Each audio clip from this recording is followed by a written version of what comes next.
মানুষ কাকে বলে, এটা আবার কেমন কথা? আমরা কি নিজেরা কি মানুষ নই? কি বলেন আপনারা, আমরা মানুষ নই? আমরা তো প্রত্যেকেই মানুষ। তাহলে আবার মানুষ কাকে বলে, এটা আবার কেমন কথা হইল? অনেক সময় বলে না, তোমাকে এত বুঝালাম কিন্তু মানুষ করতে পারলাম না। তাহলে যাকে বোঝানোর পরও মানুষ হইল না, আসলে কি সে মানুষ না? আসলে তো সে মানুষ। তার মানে হয়তো সে এমন কোন কাজ করেছে যে কাজটা মানুষ করতে পারে না। কথা বলেন ঠিক কিনা? ওই কাজটা মানুষ করতে পারে না। আবার আমরা যারা ছাত্রদেরকে পড়াই, আমরাও কথায় কথায় বোঝাতে গিয়ে ছাত্রদেরকে মাঝে মাঝে বলি, যেমন আমি যেটা খুব বেশি বলি, যে কত খাম্পা পিটায় মানুষ করে ফেললাম কিন্তু তোদেরকে মানুষ করতে পারলাম না। এখন খাম্পাকে পিটাইলে কি ওইটা মানুষ হবে? আর আমার ছাত্র যারা, ওরা কি মানুষ না? ওরাও মানুষ, কিন্তু খাম্পা পিটায়া মানুষ বানানো সম্ভব না। তার মানে কি, এখানে কিছু কথা আছে, কিছু বৈশিষ্ট্য দরকার। নিজেকে মানুষ বলে প্রমাণিত করার মানুষের কিছু বৈশিষ্ট্য দরকার, মানুষের কিছু কোয়ালিটি দরকার, তাই না? এটার মূল কথা হলো এটাই।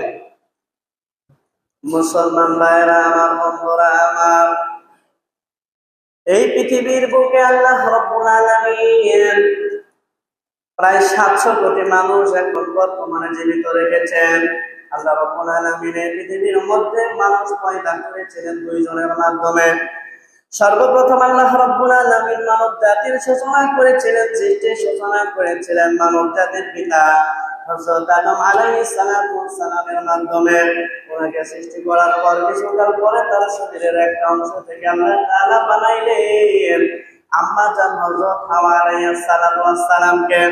এই দুইজনের মধ্যে আল্লাহ রাব্বুল আলামিন এই দুইজনের মধ্যে বিবাহ ঘটায়া দেয়া আল্লাহ রাব্বুল আলামিন পৃথিবী ব্যাপী মানুষ ছড়ায়া ছিটানোর ব্যবস্থা করে দিলেন। এই মানুষগুলো এখন পৃথিবীর আনাচে কানাচে ছড়িয়ে ছিটিয়ে রয়েছে। প্রায় 700 কোটির বেশি মানুষ পৃথিবীর মধ্যে রয়েছে। এরপরে ওই পৃথিবীর মধ্যে এমন কিছু জায়গা রয়েছে যে সমস্ত জায়গার ভিতরে আজ পর্যন্ত মানুষের পা পড়ে না। আল্লাহু আকবার। তার মানে এমন কিছু জায়গা পৃথিবীর বুকে রয়েছে যে সমস্ত জায়গায় এখনো মানুষ যেতে পারে নাই। মুসলমান ভাইরা আমার, বন্ধুরা আমার, আসল সর্বপ্রথম মানুষ আমরা যারা বলি, নিজেদেরকে আমরা যারা মানুষ বলে বিবেচনা করি, আমরা বলি আমরা মানুষেরা হলাম পৃথিবীর সবচেয়ে শ্রেষ্ঠ জীব। কথা বলেন ঠিক কিনা? আমরা সবাই বলি মানুষ হলো পৃথিবীর শ্রেষ্ঠ জীব, আশরাফুল মাখলুকাত, সবচেয়ে মর্যাদাবান সৃষ্টি। কথা ঠিক আছে, কিন্তু এইবার কথা হলো আমাকে আপনাকে মানুষ হবার জন্য, মানুষ বলে নিজেদেরকে পরিচয় দেবার জন্য আমার আপনার মাঝে কিছু বৈশিষ্ট্যের প্রয়োজন, যে বৈশিষ্ট্য সম্পর্কে হয়তো আমরা অনেকেই জানি না। আল্লামা আবু বকর জাযাইরি রাহিমাহুল্লাহ তিনি তার লিখিত কিতাব আকিদাতুল মুমিনিন মানুষের পরিচয় দিতে গিয়ে তিনি বলতেছেন, জুল আকলি ওয়াত তাফকির ওয়াল আখলাকিল ফাদিলা ওয়াল ইহসাসাতিস সাদিকা ওয়াল মানতিকিস সালিম ওয়াল কালামিল ফাসলিল মুবিন।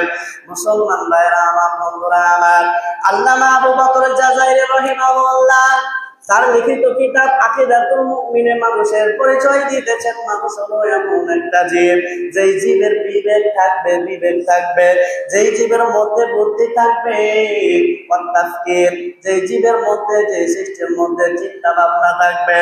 তাহলে মুসলমান ভাইরা আমার, বন্ধুরা আমার, যখন আমার আপনার চিন্তা শক্তি আসবে, যখন আমার আপনার বিবেকটা কাজ করবে, সেই সময় আমি আপনি বুঝবো কোনটা হালাল কোনটা হারাম। যখন আমার আপনার বিবেকের দরজা বন্ধ থাকবে, আমার আপনার চিন্তা শক্তি থাকবে না, তখন আমি আপনি হালাল হারামের কোনো যাচাই বাছাই আর করব না। আমার আপনার উদ্দেশ্য থাকবে শুধুমাত্র ধনী হওয়া।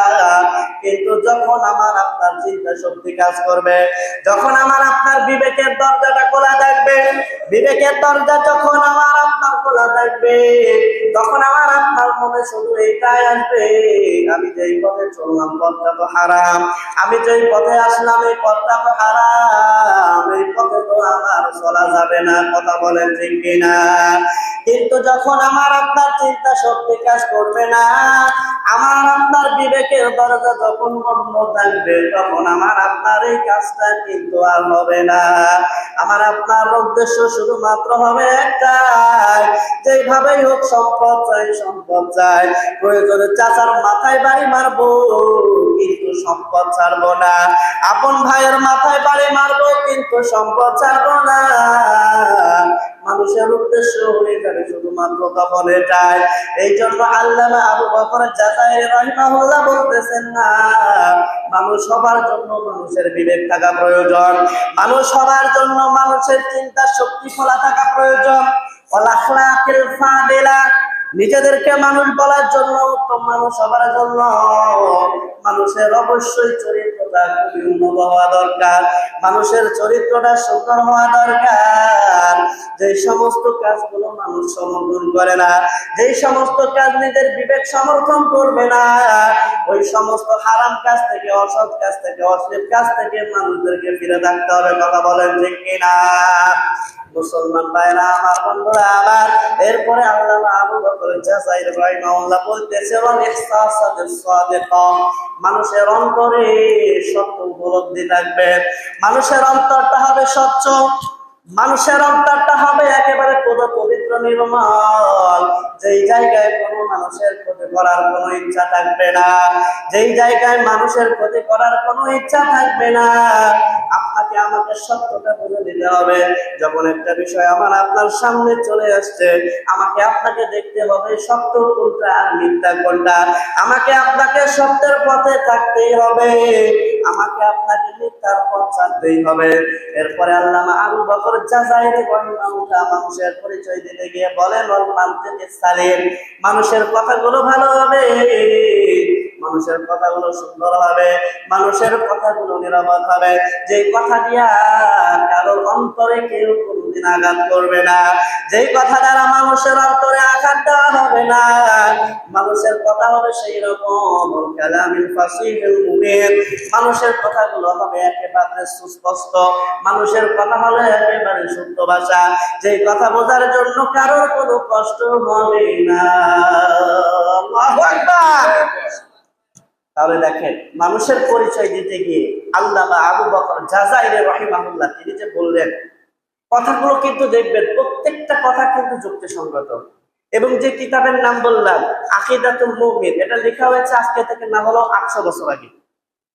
ওই মানুষ, ওই আলেম, জগৎ বিখ্যাত আলেম, তিনি 800 বছর আগে এই কথা বলে গেছেন। সুবহানাল্লাহ। অর্থাৎ জুল আকলি, মানুষের বিবেক থাকতে হবে, জ্ঞান থাকবে।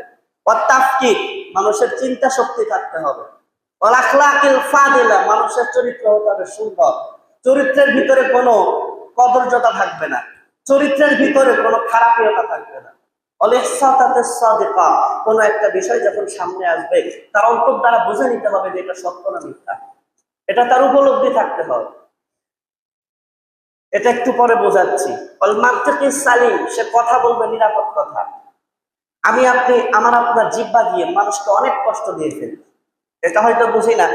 রাগের মাথায় আমার আপনার খুবই ভালো লাগে, রাগের মাথায় আমার আপনার মনে হয় যা বলেছি ভালোই বলেছি, আরো বেশি বলা দরকার ছিল, আমি অনেক কম বলেছি, এরকম মনে হয়।